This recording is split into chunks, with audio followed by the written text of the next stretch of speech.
are you explicit with your clients about what you expect from them? So this is something that's really important. And I see advisors failing at this all the time. I mean, what I and my team, what we do is talk to advisors and advice firms all day long, every day of the year.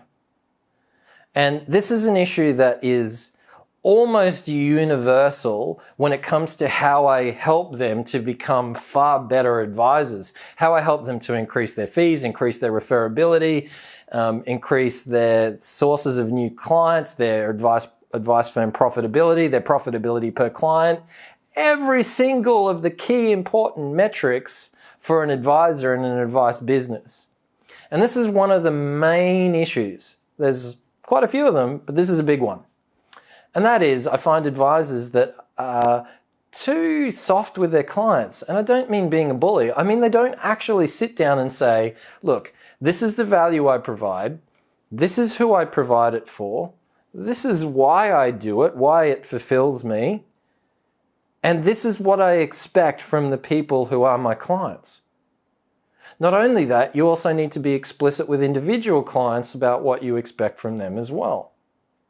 So I'm not going to go into all of the different types of expectations that I think most advisors should actually mention to their clients, but I'm going to use a couple of examples of ones that I use as an advisor with my clients who are advisors. So one of those is, if we're working on what I call a realignment project, this is a major piece. So we're looking at a client base and we're going to transform the whole thing. How they explain value, how they contextualize, how the relationship status is, the fee levels, the referability rate, the depth of value. Like really, instead of going surface level, transforming the lives of clients, increasing profitability per client, like seriously doing this as a project.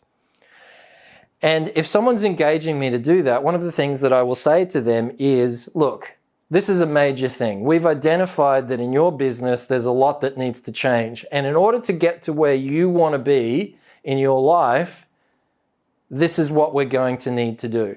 Now, the good news is that in 12 to 18 months, we're going to more than double your revenue. We'll more than triple your profitability. And in order to accomplish that, not only that, we're going to free up your time so you'll be able to, have more holidays with your family or any of the things that they've explicitly stated they want to change in their life. So in order to do this, I promise that I can help you get there. However, there needs to be a counterbalance to that. So here's what I'm going to expect of you. Family first. So right away, we're going to start making a few changes to get you more engaged with your family because that's what you want to do. Secondly, I expect you to put the work that we're doing together. Second. Third is going to be business as usual. So why am I saying this? Well, it's pretty simple. Business as usual keeps you stuck where you are.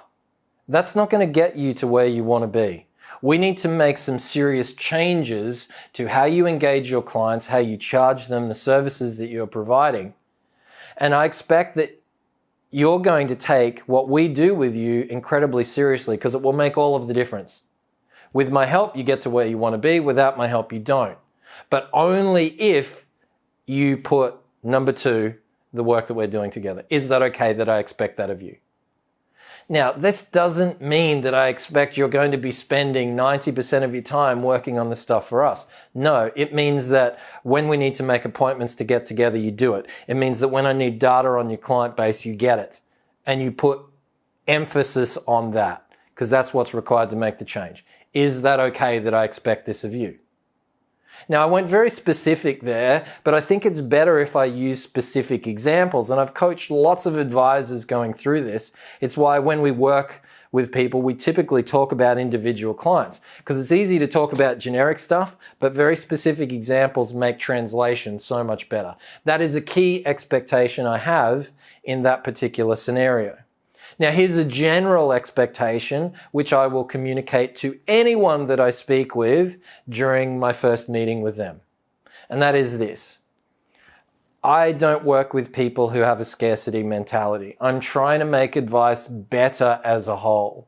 I believe that advice is one of the most valuable things in our society. I also believe it's part of the way that business will be reshaped. And I think it's got one of the most fundamentally key spots in the future of our society, whether that's financial advice, accounting, law, all of it. It's so critical.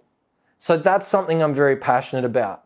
So here's a request that I have. If I'm going to work with you, then I'm going to be delivering lots of value to you. But I have one requirement. And that is, at some point in time, someone is probably going to pick up the phone, shoot you an email, connect to you on LinkedIn and say, hey, can I please have a chat to you? Baz suggested that I do so. And I'm going to expect that you will make some time to meet with them. Now, I will have taken it very seriously of who I'm connecting to who I'm suggesting speak with you. And all I ask you to do is to be honest with them. Just to communicate what you've been through, what you've experienced, or talk to them about a particular issue. Perhaps they're considering engaging with us. And if they're asking questions about us, all I want you to do is be completely honest with them. What's your experience been like? Perhaps they're going to ask you about, making changes in their business that you've already been through. Talk to them about your experience. So is it okay that I ask that of you?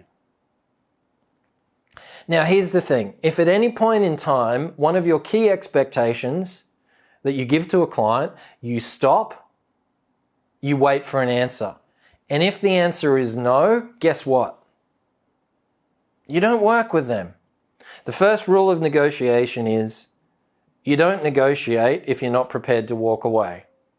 Well, the thing about this business is how definitive you are in the language that you give your clients will determine the value they perceive in the advice that you give. It will determine on how honest they are with you, how deep they go with you, how transformative your advice is, how happy they are to pay fees, how much they will refer you. It's a massive impact. And if you're not prepared for that client to say, well, those terms aren't for me, then you're not being definitive. And it's quite interesting because this is one of the biggest things that limits an advisor's growth in their business. So all of this isn't about being a bully. It's just about being radically honest with people, being explicit. If you're an advisor, a financial advisor,